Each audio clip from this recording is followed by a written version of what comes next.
நம்ம தமிழ் சினிமாவில் உள்ள ஹீரோ ஹீரோயினுக்கெல்லாம் அவங்களுடைய ரியல் வாழ்க்கையை தாண்டி ரியல் வாழ்க்கையிலே நிறைய இஷ்யூலாம் நடந்திருக்கும்.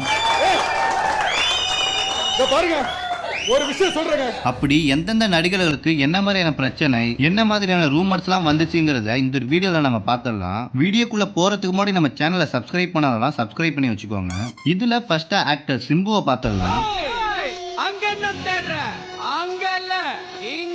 நம்ம சிம்பு சினிமா வாழ்க்கையை பொறுத்தவரை ஒரு வல்லவன் தான். அவர் நடிக்கிற படத்துல ஆக்ஷன் சீன்ஸ் எந்த அளவுக்கு இருக்குதோ அதை விட பயங்கரமா ஒரு ரொமான்ஸ் சீன்ஸ் இருக்கும். அவர் நடிக்கிற படத்துல ஹீரோயினிய அவரால் என்னென்னலாம் பண்ண முடியுமோ அது எல்லாத்தையுமே பண்ணிடுவாரு. சாரி, நீங்க தப்பா எடுத்துக்காதீங்க, நான் ரொமான்ஸா சொன்னேன். ஆனா நிஜ வாழ்க்கையிலேயே நம்ம தலைவன் இன்னும் கல்யாண மனமா சுத்திட்டு இருக்காரு. கேட்டா ஒரு நல்ல பொண்ணு இன்னும் கிடைக்கலன்னு சொல்றாரு. எப்படிங்க மேரேஜ் பண்ணாரு? இவர் தான் ஒரு லவ் ஃபெயிலியர் பாய் ஆச்சு. இவர் சினிமா நடிக்கிற அப்பையில இருந்து நிறைய பொண்ணா லவ் பண்ணிருக்காரு, அதுவும் சினிமா துறையிலேயே. ஃபர்ஸ்ட் நம்ம சூப்பர் ஸ்டாரோட பொண்ணான ஐஸ்வர்யாவை லவ் பண்ணிருக்காரு. என்னடா சொல்ற, இவங்க நம்ம தனுஷோட ஒய்ஃப் ஆச்சு, இவங்களே லவ் பண்ணாரு அப்படின்னு நீங்க கேட்டீங்கன்னா, ஆமா, தனுஷ் கல்யாணம் பண்றதுக்கு முன்னாடி இவங்க ரெண்டு பேரும் தான் லவ் பண்ணிட்டு இருந்தாங்க. அதுக்கப்புறமா தனுஷா சிம்பா அப்படின்னு சொல்லிட்டு இவங்க ரெண்டு பேருமே போட்டி போட்டு சூப்பர் ஸ்டாரோட பொண்ணை நீ கல்யாணம் பண்றியா நான் கல்யாணம் பண்றேன்னு சொல்லி சிம்புக்கு தாட்டா காமிச்சு கல்யாணம் பண்ணிட்டு போயிடுவாரு. சிம்புவும் ஐஸ்வர்யாவும் லவ் பண்ணதுக்கான ஒரு ஆதாரமா யூடியூப்ல இவங்க ரெண்டு பேருமே பேசுற மாதிரியான ஒரு ஆடியோ 17 வருஷமா இன்னுமே இருக்கு. ஆனா இது எல்லாமே ஒரு ரூமர்ஸ் தான். ஏன்னா இவங்க ரெண்டு பேருமே லவ் பண்றதுக்கான ஒரு சரியான ஒரு ஆதாரம் எதுவுமே கிடையாது. இப்போ நீங்க கேட்டீங்களா, இந்த ஒரு ஆடியோல கூட சிம்பு மாதிரியான பேசின வாய்ஸ் பொண்ணுகிட்ட பிரியா அப்படிங்கிற மாதிரி தான் பேசியிருப்பாரு.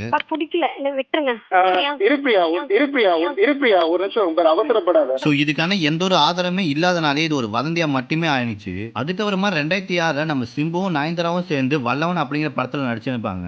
அப்போ இவங்க ரெண்டு பேரும் படத்திலே ஏகப்பட்ட வேலையை காமிச்சிருப்பாங்க. சரி, படத்துல தான் காமிச்சாங்களேன்னு பார்த்தா ரியல் லைஃப்லயும் காமிச்சிட்டாங்க. இவங்க ரெண்டு பேருமே அந்த ஒரு படம் நடிக்கிற பாதியில இருந்து லவ் பண்ண ஆரம்பிச்சிட்டாங்க. சினிமாவில இருந்து எந்த ஒரு ஃபங்க்ஷன் கூட்டாலும் இவங்க ரெண்டு பேரும் அப்பவே சேர்ந்து தான் போயிட்டு இருந்தாங்க. ஆக்சுவலா நம்ம சிம்புக்கு இதுதான் ஒரு ஃபர்ஸ்ட் லவ்னு நினைக்கிறேன். ஏன்னா இந்த ஒரு லவ் தான் ஒரு 2-3 வருஷமா பண்ணிட்டு இருந்தாரு. இவங்க ரெண்டு பேரும் தனியா வந்து லிப்லாக் அடிச்சிருந்த போட்டோ கூட இணையதளத்துல வெளியாகி அப்போ ரொம்பவே பரவலா போயிட்டு இருந்துச்சு. அதுக்கப்புறமா இவங்க ரெண்டு பேத்துக்குமே இந்த ஒரு போட்டோ வெளியிட்டதுனால ஒரு பிரச்சனை வந்து ரெண்டு பேருமே பிரிஞ்சு போயிட்டாங்க. அதுக்கப்புறமா கிட்டத்தட்ட 10 வருஷம் கழிச்சு தான் 2016 இது நம்மால அப்படிங்கிற படத்துல சேர்ந்து நடிச்சிருப்பாங்க. அதுதான் அவங்க ரெண்டு பேரோட கடைசி படம் நினைக்கிறேன். ஏன்னா அதுக்கப்புறம் அவங்க ரெண்டு பேரும் சேர்ந்து நடிக்கவே இல்லை. அதுக்கப்புறமா நம்ம சிம்பு ஆக்ட்ரஸ் அன்சிகாவையும் த்ரிஷாவையும் லவ் பண்ணாருன்னு சொல்லி ஒரு சில வதந்திகள்லாம் போயிட்டு இருந்துச்சு. ஆனா இது அந்த அளவுக்கு பெருசா ஆகாம லாஸ்ட் வரையும் ஒரு வதந்தியாவே போயிடுச்சு. அதுக்கப்புறமா நம்ம தலைவன் ஒரு லவ் ஃபெயிலியர் பாயாவே மாறிட்டாரு. இன்ன வரைக்குமே கல்யாணம் பண்ணாம ஒரு சிங்கிள் பாயா தான் சுத்திட்டு இருக்காரு. இதனால கூட இவரோட ஃபேன்ஸ்லாம் இவரை ரொம்பவே பிடிக்குது போல. இன்னும் ஒரு சில ஃபேன்ஸ் எல்லாம் எப்பதான் சார் கல்யாணம் பண்ண போறீங்க அப்படிங்கிற மாதிரி சொல்லிட்டு இருக்காங்க. சோ நம்ம தலைவன் எஸ்டிஆர் கூடிய சீக்கிரம் ஒரு நல்ல பொண்ணை கல்யாணம் பண்ண மினி எக்ஸ்பிரஸ் சார்பா நம்ம வாழ்த்துக்களை தெரிவிச்சுக்கலாம். இல்ல ரொம்ப கஷ்டமா இருக்கு. இல்ல ரொம்ப ப்ராப்ளம் ஃபேஸ் பண்ணிட்டேன். அடுத்ததா ஆக்டர் கார்த்தியை பத்தி பார்த்தலாம். தாள இருக்கிறப்ப வாலாடக்கூடாது. ஆடிச்சு நம்ம கார்த்தி 2010 பையா அப்படிங்கிற படத்துல நடிச்சிருப்பாரு. படத்துல ஹீரோயினியா தமன்னா நடிச்சிருப்பாங்க. இந்த ஒரு படம் அப்பவே வேற லெவல்ல ஓடுனுச்சு. படத்துல நம்ம கார்த்தி தமன்னா கெமிஸ்ட்ரியும் ரொம்ப நல்லாவே ஒர்க் அவுட் ஆயிருந்துச்சு. அப்படி இந்த ஒரு படம் வந்த புதுசுல கார்த்தியும் தமன்னாவும் லவ் பண்றதான்னு சொல்லி ஒரு கிசு ஒண்ணு உருவானுச்சு. கார்த்தி தமன்னா லவ் பண்றான்னு சொல்லிட்டு அவங்க வீட்டுல போய் சொன்னதுக்கு அவருடைய அப்பாவான சிவகுமார் என்ன சொல்லியிருக்காருன்னா, தம்பி வேணாப்பா, ஏற்கனவே உன் அண்ணன் சூர்யா ஒரு நடிகை தான் கல்யாணம் பண்ணிக்கிட்டான், அதுக்கே நம்ம சொந்தக்காரங்களாம் ஒரு மாதிரியே பேசிட்டு இருந்தாங்க, இப்ப நீயும் அதே தப்பே பண்ணாத அப்படிங்கிற மாதிரி சொல்லிட்டாராம். இதனாலேயே கார்த்தி அந்த ஒரு லவ் பிரேக்கப் பண்ணிருப்பாராம். ஆனா இந்த ஒரு விஷயம் உண்மை கிடையாது. பையா படம் வந்த நேரத்துல வந்த ஒரு பெரிய ரூமர்ஸ் தான். இவங்க ரெண்டு பேரும் லவ் பண்ணிட்டு இருக்காங்க, கூடிய சீக்கிரம் கல்யாணம் பண்ணிக்க போறாங்க அப்படி இப்படின்னு சொல்லிட்டு எழுதியிருந்தாங்க. இதுக்கெல்லாம் அப்ப முற்றுப்புள்ளி வைக்காம நம்ம தமன்னா எப்ப முற்றுப்புள்ளி வச்சிருப்பாங்கன்னா 2019 வருஷத்துல தான் இந்த ஒரு வதந்தியை பத்தி பேசியிருப்பாங்க. கார்த்தி ஒரு சிறந்த ஆக்டர், அவர் எனக்கு சிறந்த ஒரு நண்பர் அப்படிங்கிற மாதிரி சொல்லியிருப்பாங்க. என் பின்னாடி சுத்தி உன் டைம் வேஸ்ட் பண்ணாத. ஃபர்ஸ்ட் மீனாட்சி கூட இதே மாதிரி தான் சொல்லிச்சு. மீனாட்சி யாரு? N X. அடுத்ததான் நம்ம தல அஜித்தை பத்தி பார்த்தலாம். வாழ்க்கையில் ஒரு தடவை வாழாத பணக்காரனும் இல்லை, ஒரு தடவை சிரிக்காத ஏழையும் இல்லை. 2009 பாலா இயக்கத்துல வெளிவந்த நான் கடவுள் படத்துல ஃபர்ஸ்ட் நடிக்க வேண்டிய ஆளே நம்ம தல அஜித் தான். என்னடி சொல்ற? நீ என்ன சொல்ற? ஆமாங்க, அந்த ஒரு படத்துல அகோரியா ஆர்யா நடிச்சிட்டு இருந்திருப்பாரு. அந்த ஒரு கேரக்டரை தல அஜித் தான் பண்றதா இருந்துச்சு. ஆனா திடீர்னு என்ன ஆச்சுன்னு தெரியல, அந்த ஒரு படத்தை விட்டு அஜித் திடீர்னு விலகிட்டாரு. அது ஏன் அப்படின்னா, பாலா அந்த ஒரு படம் எடுக்கும்போது அஜித்தை நிறைய திட்டுனனாலையும், ஒரு ரூம்குள்ள கூட்டிட்டு போயிட்டு தலையை அடிச்சதுனாலையும் தலையோட ஃபேன்ஸ் எல்லாம் அப்போ கம்ப்ளைண்ட் பண்ணிட்டு இருந்தாங்க. தலையும் அதுக்கு தகுந்த மாதிரி அந்த ஒரு படத்தை விட்டு விலகிட்டாரு. இப்படி எல்லாம் ரூமர்ஸ் போயிட்டேன்னு சொல்லிட்டு பாலா கிட்ட போயிட்டு இந்த ஒரு கொஸ்டினை கேட்டா, பாலா அதுக்கு என்ன விளக்கம் கொடுத்திருக்காருன்னா, நான் அஜித்தை ரூம்குள்ள கூட்டிட்டு போய் திட்டுனது அடிச்சது அப்படிங்கிறது எல்லாமே மீடியாக்காரங்களோட கற்பனை மட்டும்தான். நான் அது மாதிரிலாம் எதுவும் பண்ண கிடையாது. அதே சமயத்திலே 2 பேத்துக்கும் மனஸ்தாபம் வந்தது என்னமோ உண்மைதான் அப்படிங்கிற மாதிரி சொல்லி இருந்திருப்பாரு. அடித்தேன், ரூம்குள்ளே கதவை சாத்திட்டு மிதிச்சேன்றதெல்லாம் கற்றுது அவங்களோட கற்பனை. அதே சமயம் மனஸ்தாபம் வந்தது உண்மைதான். ஓ, அப்படியா விஷயம்? அதே போல நம்ம தலைக்கும் ஒரு ஓல்டு லவ் ஸ்டோரி ஒன்று இருக்கு. அது என்ன லவ் ஸ்டோரினா, 1996ல அஜித் நடிச்சு வெளிவந்த காதல்கோட்டை படத்துல அஜித்தும் தேவயானி சேர்ந்து நடிச்சிருப்பாங்க. அதுல ஹீரா அப்படிங்கிற இன்னொரு கதாநாயகி நடிச்சிருப்பாங்க. அந்த ஒரு படம் நம்ம தலை நடிக்கும் போது நடிகை ஹீரா கூட காதல் ஏற்பட்டுச்சு.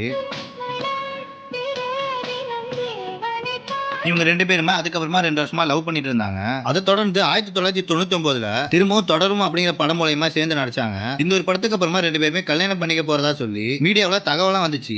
ஆனா நம்ம தலையோட வீட்டுல இது எதிர்ப்பு தெரிவிச்சனால குடும்பத்துக்காக அந்த ஒரு லவ் பிரேக்அப் பண்ணிருப்பாரு. ஆனா இவங்க 2 பேருமே லவ் பண்ணது உண்மைதான். ஆனா கடைசியில உங்க குடும்ப சூழ்நிலை 2 பேருமே பிரியும்படி ஆயிடுச்சு. அதுக்கப்புறமா அதே வருஷத்திலேயே அமர்கலம் அப்படிங்கிற படத்துல நடிச்சாரு. இந்த ஒரு படத்துல அஜித்தும் ஷாலினியும் சேர்ந்து நடிச்சிருப்பாங்க.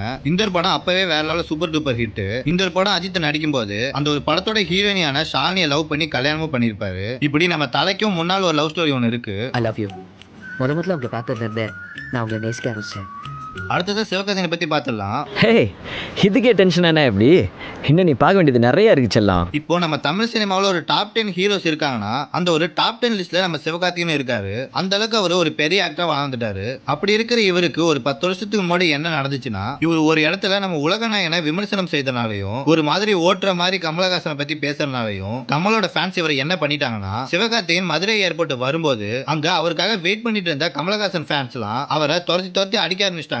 அவரும் வேக வேகமா கார்ல போய் ஏறியும் கூட விடாம காரையும் அடிச்சுட்டு இருப்பாங்க. ஆனா இதை பத்தி கமலஹாசன் சிவகார்த்திகேயன் கேட்கும்போது அதெல்லாம் எங்க 2 பேத்துக்குள்ள எந்த ஒரு பிரச்சனையும் இல்ல, இதோட விட்டுலாம் அப்படிங்கிற மாதிரி சொல்லியிருப்பாங்க. அதெல்லாம் ஒண்ணும் இல்ல, இப்ப நாங்க தான் இருக்காரு, பை பை சொல்லிட்டு வரேன். ஒரு சின்ன விஷயம், it's all is fine, everything is fine. மற்றபடி ஐ எம் ஃபைன் சார். நான் முன்னாடி நின்று பேசிட்டு இருக்கேன். அதுக்கப்புறமா சமீப காலகட்டத்தில் இந்த ஒரு விஷயத்தை பத்தி சிவகார்த்திகேயன் கேட்கும்போது அவர் அப்போ அந்த இடத்துல என்ன நடந்துச்சே தெரியல அப்படிங்கிற மாதிரி சொல்லியிருந்திருப்பாரு. தெரியல, அவரை பார்க்க வந்த ஃபேன்ஸ் அவங்களாம் வந்தாங்க, திடீர்னு ஓடி வந்தாங்க, என்னமோ கத்திட்டே வந்தாங்க. அப்போ இங்க 2-3 கைகள்லாம் டமால் இருந்தீங்கன்னா விழுந்துச்சு எனக்கு. ஆனா அப்போ சிவகார்த்திகேயன் அடிச்சவங்களுக்குலாம் தெரியாது சிவகார்த்திகேயன் தமிழ் சினிமாவோட ஒரு டாப் ஹீரோவா வருவாரா அப்படின்னு சொல்லிட்டு. இப்போ அவருக்கு தமிழ் சினிமாவோட ஒரு மிகப்பெரிய மார்க்கெட்டே இருக்கு. இவ்வளவு ஏன் கமலோட ப்ரொடக்ஷனான ராஜ்கமல் பிலிம் இன்டர்நேஷனல்ல அமரன் அப்படிங்கிற ஒரு படம் வந்து நம்ம கமலுக்கும் சிவகார்த்திகேயனுக்கும் மிகப்பெரிய ஒரு பிளாக் பஸ்டர் படமா அமைஞ்சிச்சு. அதுக்கப்புறமா இப்போ ஒரு வருஷத்துக்கு முன்னாடி சிவகார்த்திகேயனுக்கு இன்னொரு பிரச்சனை வந்துச்சு. அதுவும் இது யாராலனா சொன்னா ஷாக் ஆயிருங்க, அது வேற யாரும் இல்ல, மியூசிக் டைரக்டரான டி இமான் மூலமா தான். இவரு அப்போ ஒரு இன்டர்வியூல என்ன சொல்லியிருப்பாருன்னா, சிவகார்த்திகேயன் கூட இனிமே படம் பண்றது அப்படிங்கிறது இந்த ஜென்மத்துல நடக்கவே நடக்காது. அவர் எனக்கு மிகப்பெரிய ஒரு துரோகத்தை பண்ணிட்டாரு, அந்த ஒரு துரோகத்தை கூட நான் வெளியே சொல்ல முடியாத நிலைமையில இருக்கேன் அப்படிங்கிற மாதிரி சொல்லியிருந்திருப்பாரு. எனக்கு தெரிஞ்சு இந்த ஜென்மத்தில் அது கஷ்டம் சார், எனக்கு பண்ண ஒரு மிகப்பெரிய ஒரு துரோகம், அது வெளியே சொல்ல முடியாது. பட் அதுக்கப்புறமா டி இமான் இதை மாதிரி சொன்னதை பார்த்துட்டு சோசியல் மீடியாக்காரங்க என்ன பண்ணிட்டாங்கன்னா, இவரு துரோகம் அப்படிங்கறத எதை மென்ஷன் பண்றாருன்னா, டி இமானோட வைஃபும் சிவகார்த்திகேயனும் தப்பான ரிலேஷன்ஷிப்ல இருந்திருக்காங்கன்னு சொல்லி அதிகமா பரப்பி விட்டாங்க. ஆனா இதை மறுத்து சிவகார்த்திகேயன் தரப்புல இருந்து என்ன சொன்னாங்கன்னா, டி இமான் தான் இன்னொரு வைஃப் கூட தப்பான ரிலேஷன்ஷிப்ல இருந்ததா சொல்லி சொல்றாங்க. இன்னொரு பக்கம் டி இமானோட வைஃப் என்ன சொல்லியிருக்காங்கன்னா, எனக்கும் டி இமானுக்கும் நடந்த விவாகரத்துக்கு சிவகார்த்திகேயன் காரணம் கிடையாது அப்படிங்கிற மாதிரி சொல்லியிருக்காங்க. ஆனா இது எல்லாமே சோசியல் மீடியால அவங்களா பேசுற கருத்து தான். டி இமானுக்கு சிவகார்த்திகேயன் என்ன துரோகம் பண்ணாரு அப்படிங்கிறது யாருக்குமே தெரியாது. சோ இப்படி இவங்க 2 பேத்துக்கு நடக்கிற இந்த ஒரு பிரச்சனையால தான் 2019ல சிவகார்த்திகேயன் வந்த நம்ம வீட்டு பிள்ளையில தான் லாஸ்டா மியூசிக் பண்ணிருப்பாரு. அதுக்கப்புறம் எந்த ஒரு படத்திலுமே இவர் மியூசிக் பண்ணிருக்க மாட்டாரு.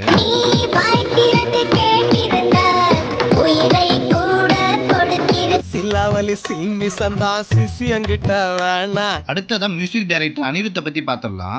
அது பிரேக்கப் ஆகி ஆனா 1.5. So it was true love. இவர் இப்போ கரண்ட் சினிமாவில் ஒரு மிகப்பெரிய ஒரு மியூசிக் டைரக்டர். இவர் ஃபர்ஸ்டா தமிழ் சினிமாவில் எப்படி அறிமுகமானார்னா, தனுசு படமான 3 படம் மூலமா தான் அறிமுகமானாரு. இவர் ஃபர்ஸ்ட் படத்திலே தன்னுடைய மியூசிக்கை வெளிப்படுத்தி ஏகப்பட்ட ஆடியன்ஸை கவர் பண்ணியிருந்தாரு. ஆனா இவர் ஆடியன்ஸை மட்டும் கவர் பண்ணாம ஒரு ஹீரோயினையும் சேர்த்து கவர் பண்றாரு போல. ஓட்டிய போட்ட இடியட் யாரு? எனக்கு இப்ப உடனே தெரிஞ்சு ஆகணும். நீ தான்டா. நானா? அது வேற யாரும் இல்ல, சிங்கரும் ஆக்டருமான ஆண்ட்ரியா தான். இவங்க 2 பேருமே அப்பவே லவ் பண்ணிட்டு இருந்தாங்க. இத அனிருத் ஒரு இன்டர்வியூல வெளிப்படையாவே சொல்லி இருந்திருப்பாரு. எக்ஸ் கேர்ள் ஃப்ரெண்டா, பேர் வந்து ஆண்ட்ரியா அப்படின்னு. அது பிரேக்கப் ஆகி ஆனா 1.5. So it was true. இதுல என்ன ஒண்ணு சுவாரஸ்யமான விஷயம்னா, அனிருத்துக்கும் ஆண்ட்ரியாவுக்கும் கிட்டத்தட்ட 5 வயசு போல டிஃபரெண்ட்ல இருக்கும். அப்படி இருந்தும் கூட அப்பவே இவங்க 2 பேருமே லவ் பண்ணிட்டு இருந்தாங்க. இவங்க பர்சனலா தனியா எடுத்த போட்டோ கூட இணையதளத்தை வெளியாகி அப்பவே பரபரப்பா பேசிட்டு இருந்தாங்க. அட பாவி, ஆளை பார்த்தா டம்மி பீஸா இருக்க, பயங்கரமான ஆளா இருக்கேடா. அதுக்கப்புறமா இந்த ஒரு போட்டோலாம் வெளி வந்ததுக்கு அப்புறமா இவங்க 2 பேருமே பிரேக்கப் பண்ணிக்கிட்டாங்க. அதுக்கப்புறமா லாங் டைமா அனிருத்தை பத்தி எந்த ஒரு இஷ்யூ வெளியாகல. ஆனா இப்போ ரீசெண்ட் டைம்ல அனிருத்தை பத்தி என்ன பேசிட்டு இருக்காங்கன்னா, சன் பிக்சர்ஸோட ப்ரொடியூசரான கலாநிதி மாறனோட பொண்ணான காவியாவை எல்லாத்தையுமே தெரிஞ்சிருக்கும். இவங்களும் அனிருத்தும் காதலிச்சிட்டு இருக்காங்க. கூடிய சீக்கிரம் கல்யாணம் பண்ண போறாங்கன்னு சொல்லி சோசியல் மீடியாவில் அதிகமா பரப்பிட்டு இருக்காங்க. அது மட்டும் இல்லாம இவங்க 2 பேருமே அமெரிக்காவுக்கு தனியா போயிட்டு வந்தாங்க அப்படிங்கிற மாதிரி பேசிட்டு இருக்காங்க. ஆனா இதுக்கு பதில் அளிக்கிற விதமா அனிருத் என்ன பண்ணிருக்காருன்னா, தன்னோட ட்விட்டர் பக்கத்துல எனக்கு மேரேஜா அப்படிங்கிற மாதிரி சொல்லி, அப்படிலாம் எதுவும் கிடையாது, நீங்களா வதந்திய பரப்பாதீங்க அப்படிங்கிற மாதிரி சொல்லியிருக்காரு. இப்படிலாம் பண்ணன்னு வச்சுக்கடா, நாசமா போயிருவடா, அழிஞ்சு போயிருவ. இதெல்லாம் ஒரு பக்கம் இருக்க, நம்ம தலைவன் அனிருத் ஜெயிலர் 2 ஜனநாயகன் அப்படின்னு சொல்லிட்டு வருஷலா பணம் பண்ணிட்டு போயிட்டே இருக்காரு. சோ இந்த வீடியோ உங்களுக்கு பிடிச்சுன்னு நினைக்கிறேன். பிடிச்சிருந்தா லைக் பண்ணுங்க. இதோட பார்ட் 2 வீடியோ வேணும்னா பார்ட் 2 அப்படின்னு கமெண்ட் பாக்ஸ்ல கமெண்ட் பண்ணிடுங்க.